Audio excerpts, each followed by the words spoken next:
Welcome to Withdraw Consent. I'm Victor. He's still Jack. And today we're going to talk about what is agency capture and just like what do you mean by agency capture? What is that? Okay, so agency capture is a phenomenon. When you create an agency, the government creates an agency to do a task and it's captured by an ideology or by a group involved in its task. Okay. So I really want to talk about this after watching an interview between Jimmy Dore and RFK Jr. Okay. So I'm not voting for RFK Jr., but he's got a lot of ideas and you should listen to him even though it's hard. He's a Democrat. Maybe you got a problem with that.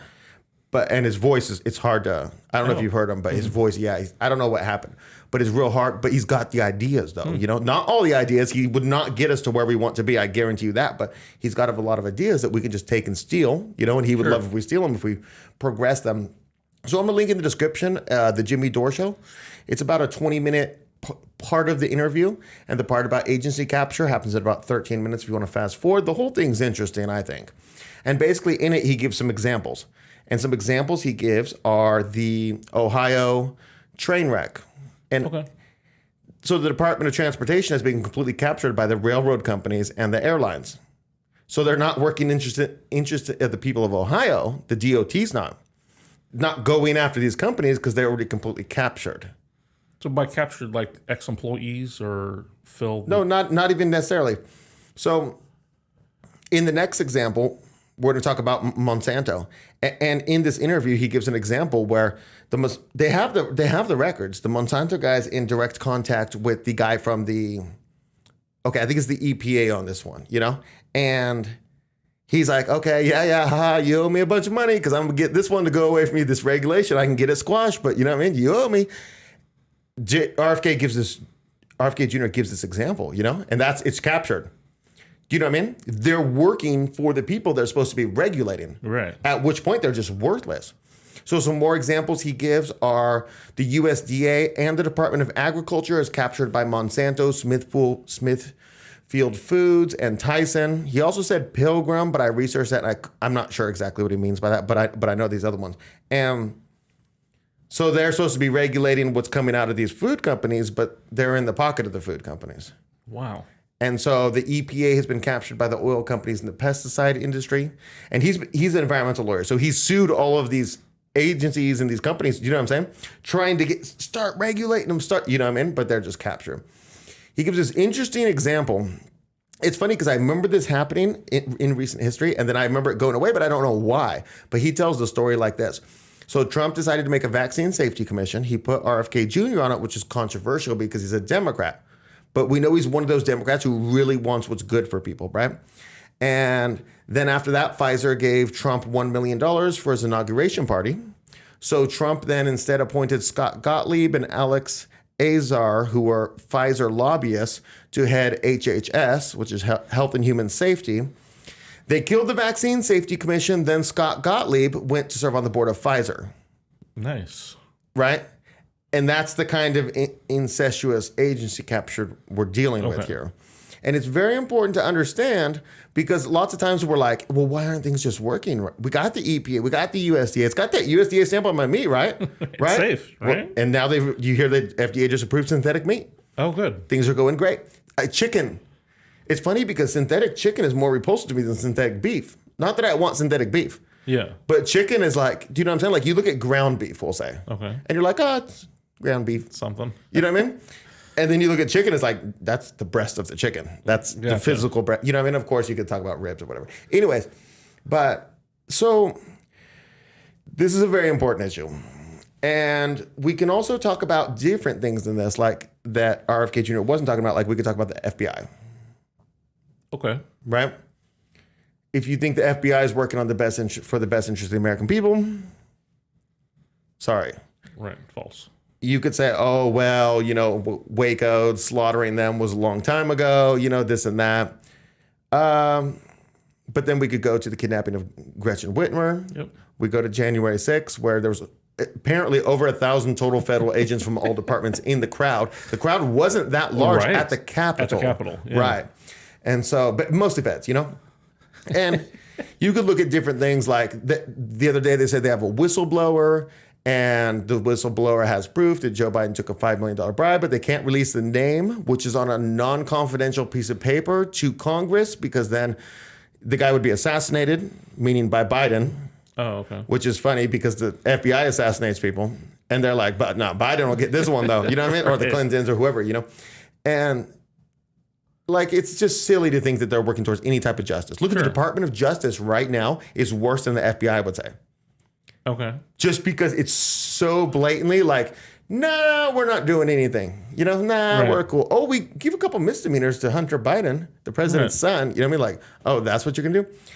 Anyways, so when you're looking at politics today and you're trying to figure out what's going on, the idea of agency capture should be foreign your thought in order to understand what's going on, right? Yeah, definitely.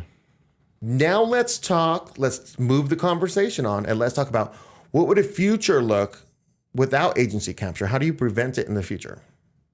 Okay. So I have some ideas. There's the famous quote from one of the founding fathers. I cannot remember who at the moment, but it says, I'll put it up on the screen right now, but it says, this Constitution is only fit for moral and spiritual people. For any others, it will do no good. Founding fathers didn't predict to have just communists running around, all types of just, you know what I'm saying? Sure. People just working for foreign interests, you know what I mean? Like Mossad payoffs. They didn't expect this. Like, we're all loyal Americans, right? This is a good Constitution for us. It's not going to work out anymore because there's the loyalty factor's not there or the morality. Or the morality, or the spirituality. For the three-letter agencies, it's great when you talk to the random person at the store because you're probably going to find somebody who's moral, potentially spiritual. Okay. And if put in the position of the FBI, would do a terrific job, you know? But that's not who applies for the FBI. Or who gets hired. Who gets hired. Once an agency is captured, they're not letting you in unless you're on a program with them. Right. Like if you're like, man, I really want to just turn this country around, I'm going to join the FBI. You're not getting the position. They're going to ask you subtle questions. You know, and they want to know: Are you gonna play ball? Right. Because we're in power here right now. We run the United States right now. We don't want any, goody two shoes messing up our thing. Following the laws or anything. Yeah, following the laws, reporting people, whistleblowers. So I got this idea. I'm gonna pitch it to you for the first time. Okay. Right. But ingrained in a future constitution to have a provision for agency capture. Right. Okay. If the executive believes that an agency has been fully captured, right, then you can enact this certain protocol. Okay. Right? Just unilaterally. You make the pitch to the American people. You must do a public address to the American people following these stipulations, and you must make your case. And then, boom, you immediately shut down that institution, right? If found later that you had fabricated the evidence and stuff, Congress, as a check and balance, could then impeach you for that. Okay. Do you know what I'm saying? Because it would be written into the provision, like because this is unilateral. So if you mess this up, so boom, the agency immediately gets shut down. All the people, say it's the FBI, all the people who had originally signed to work for the FBI in signing on for the job say that if they ever close, Protocol Z for agency capture, right? You have to disclose every current investigation. So another agency that's not been captured comes in, interviews you, and finds out all the current investigations so that nothing's compromised that's currently active, you know? Okay.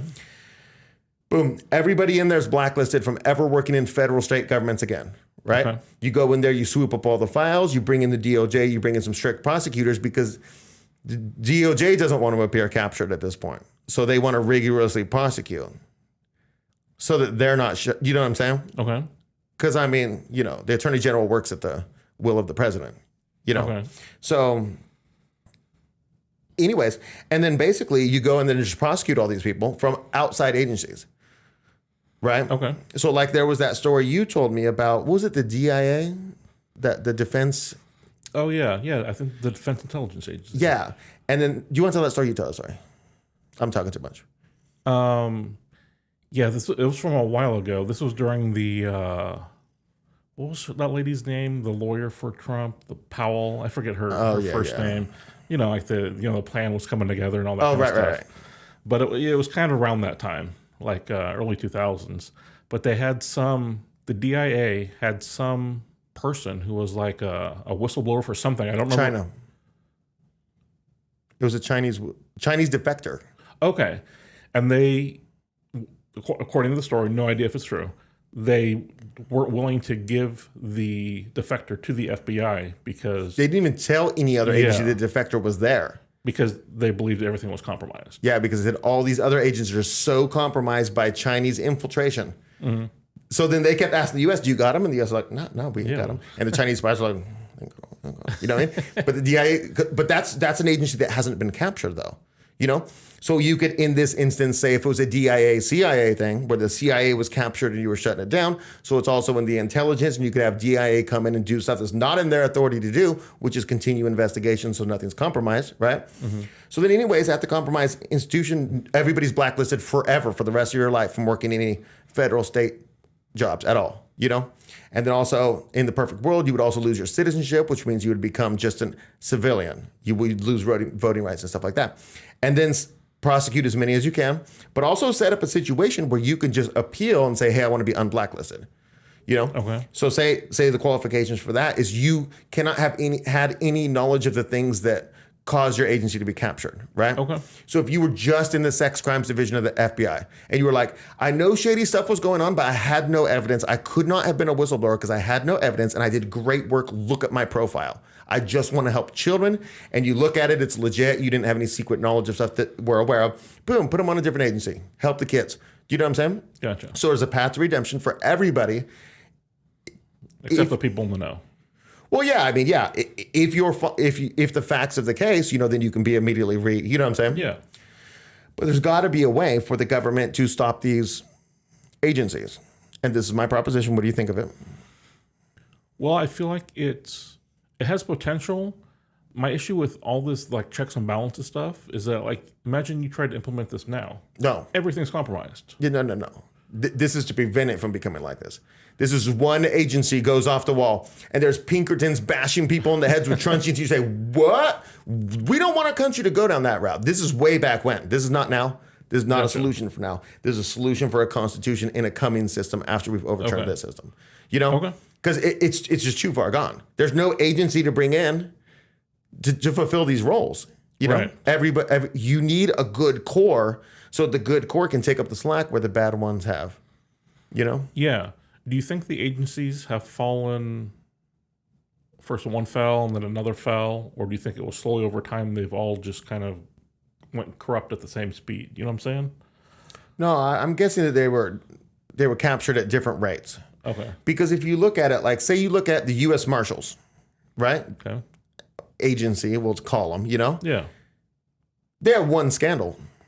The one scandal was a brief encounter at Ruby Ridge where they killed the boy and lied about it. Do you know what I'm saying? Mm-hmm. And then, okay, what have they done in the next 32 years? You know, and you look at it and you're like, not really any scandals. They died in the Oklahoma City bombing because they didn't have foreknowledge like the ATF agents did when they got the page to not come to work that day. Do you know what I'm saying? I just don't think the U.S. Marshals are in on it. Okay. You know, and if everybody was being captured simultaneously, why not? Or why would we even have that DIA story? Each is its own process of infiltration. You got to bring people in, work their way up to the top, get exclusively to the top, and then start weeding out people. Yeah. You know what I mean? Like, you're not on the program, we'll transfer you to the people DIA. You know what I mean? Or as people retire, you bring in the right kind of people. Right. And then you're in charge of recruitment and all that. You know, but the same type of thing of agency capture, though, you could use this concept for, like, the California school system. Okay. You know, you could use it for, like, the unions. You know, you just got to capture that union. And then you got to, okay. And then all of a sudden the teacher's like, "Why are these books coming in our thing?" Well, the union's captured. You don't realize it because you're not really obsessed with the union. You know what I'm saying? You just go to work every day. And the parents are like, "Well, who's doing this?" The union. And I'm not saying I have that story for you, but I'm just offering you an idea of how some things could come like that. You could even be going to your local school board and be like, "Nobody in my town's like this. Why are we having to argue against this literature in our stuff?" Well, if you look around, I'll bet you find some group that's opposed to the best interests of your children who's captured an area of, do you know what I'm saying? Right. Say education in that town. And it's weird to think that because you're being tyrannized by a very small group of people with an extreme ideology. Right. That's way different than the majority. Right. Yeah. Yeah. I feel like these people do these things and they have no fear of repercussions. Like they know that they're in control. You know what I mean? So at this point, they're not even sneaking around, whether it's the the people having their kids parade around their classroom with pride Right, flags. right. There is no fear of this is going to go bad for me. Right. Yeah. It's terrible. Yeah. And I guess another takeaway from this story would be like Trump was elected to drain the swamp, like RFK Jr. said. Mm-hmm. It just didn't happen. And I like some of Trump's ideas. Okay. And Trump's not the solution. Mm-hmm. I'll link you to a video if you don't believe me. If he would drain the swamp, that would be great. Please, Mr. President. But we gave him 4 years and there was no draining. There was lowering of regulations. That's not draining the swamp. No. We know what the swamp is, and there was zero swamp drain. Elect me again. This time I'll drain the swamp is not a valid argument or campaign thing.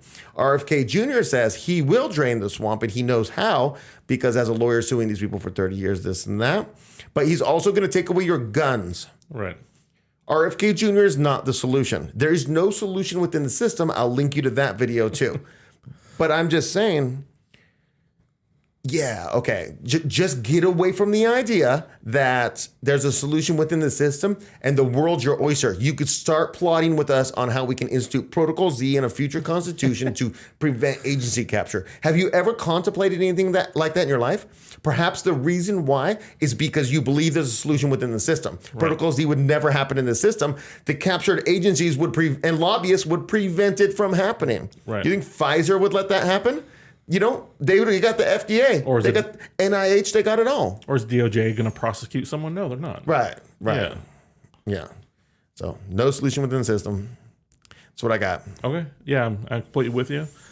We talked about this years ago about the CDC and Big Pharma. Yeah. Like how many of them worked at one and they went to the other? Like it's like the same company. Right. And then we did the Department of Defense and then the big weapons manufacturers. Yeah. They just incestuously float back and forth. Right. See, in a future system where you had Protocol Z, as soon as that happened, you would be like, captured. That's my Trump. Captured. You know what I mean? Oh, wow. And then just, that's pretty terrible. Yeah, not great. Yes, I'll work on it. Protocol Z. Sure. Because they'd be like, you know what I mean? Right. And you're done. Over, you know? So anyways, like there would still be infiltration. Like Pfizer would want to have just really low-key contacts at FDA and NIH and stuff. Do you know what I'm saying? But you couldn't overtly do it like you're doing now because like you said, there's no risk. What they're doing is not illegal at all. Right. Should be. Anyways. So like just play devil's advocate a little bit. Someone who has worked at the CDC for 20 years and has this great resume of all these things that they've done. What do they do after they're done with the CDC if they can't go into Big Pharma? Are they just changing careers? Write a book. Okay. Go WHO. Okay. I mean, I don't know, but pick and choose. Pick and choose because it's like, say, take when you're working for the CDC or the Department of Defense, you're putting your life to serve the people. Right. You're taking the politics route in this, you know? You're not taking, I'm going to work for a $1 billion company and I'm going to make, 8 figures a year. You're not choosing that life. And doing one should exclude the other. Okay. You choose a path. Okay, gotcha. Also, I don't want to see two like twin brothers. You know what I mean? One CEO of, Okay, no family. Yeah. Okay. What about people coming up through the military and then they end up in the CDC? Like, that's fine? Yeah. Okay. I think so. Okay. And military ends up at DOD. That's great. And military ends up at the defense contractors. But once you go military to defense contractors, you can't go DOD. Okay. Gotcha. You know? Because military is just incredible qualifications for things related to either weapons production or Department of Defense. You know? Gotcha. Okay. It's not excluding you. Okay. Now, if you were at the same time a general and on the board of, you know what I'm saying? Sure. Yeah, I'm not buying that. Okay. I don't know. All right. No, I'm on board. Okay. All right. So, did we miss any agencies that you believe are not captured? I feel like all of them are. I don't even know DIA at this point. It's been a couple years. And I'm just guessing on the U.S. Marshals because there's no crazy scandals. I don't know. And they're probably not technically an agency. Yeah, law enforcement. Yeah, probably. I don't know what you classify them as. Yeah, federal law enforcement agency, probably. Yeah. Let us know if we missed anything on either side, ones that are captured or ones that you believe are not. And please try to incorporate this on your views of the future and what you think can be done in our current United States of America. And I'd love to hear your thoughts. We release new content on Monday, Wednesday, Thursday, 8 a.m. Pacific, 11 Eastern. And hopefully you can catch some of those and check out some of our other views and presentations.